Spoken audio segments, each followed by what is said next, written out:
This is Sophie. Sophie has type 1 diabetes.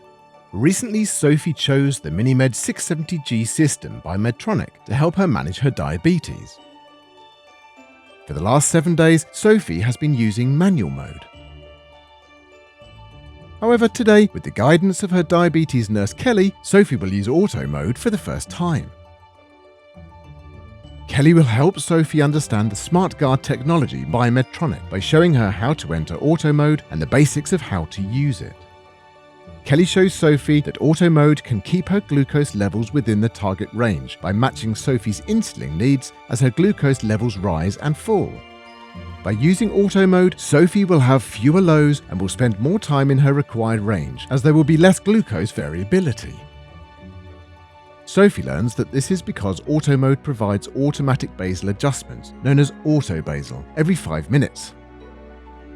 These adjustments are based on Sophie's glucose values and trends, with a target value of 6.7 millimoles per litre.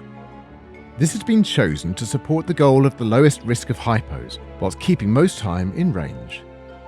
Before turning auto mode on, Sophie has to feel confident completing the following actions. Change the pump's reservoir and infusion set. Use the Bolus Wizard calculator. Insert and tape the Guardian Sensor 3. Calibrate the sensor. Upload the pump's data using CareLink personal software. Treat her blood glucose if it is too low or too high. Kelly recommends that Sophie only uses auto mode after 7 days of using manual mode. Together, Sophie and Kelly enter Sophie's carb ratio and active insulin time in the pump's delivery settings under the Bolus Estimate setup. If Sophie had been using the Bolus Wizard calculator, these settings would already be available. Kelly also checks that Sophie is wearing her sensor and that it is working. Sophie also learns that she can turn on auto mode by following the instructions on the pump screen. Sophie can use auto mode's readiness status screen for further guidance.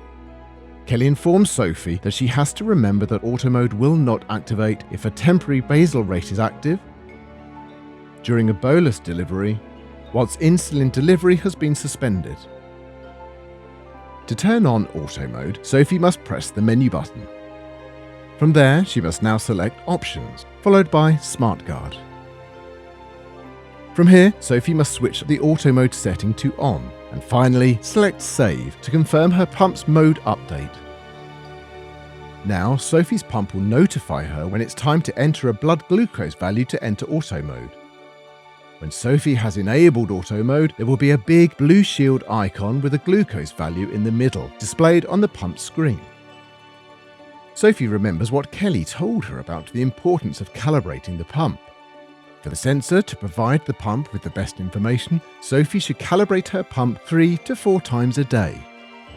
Sophie also remembers it's important for her not to calibrate the pump if her glucose levels are fluctuating. It is important that, on the day of the sensor's startup, Sophie should calibrate between 40 minutes to 2 hours after the sensor's insertion, within the first 6 hours at a time when she does not have more than one trend arrow. For the rest of the day, Sophie should calibrate before her meals and before going to bed.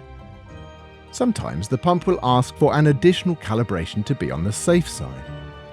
To calibrate the sensor, Sophie has to test her blood glucose by using the Contour Next Link meter to wirelessly send her glucose level reading to the pump, or using any meter and manually inputting the data. Sophie knows that, for consistent results, it's best to use the same meter.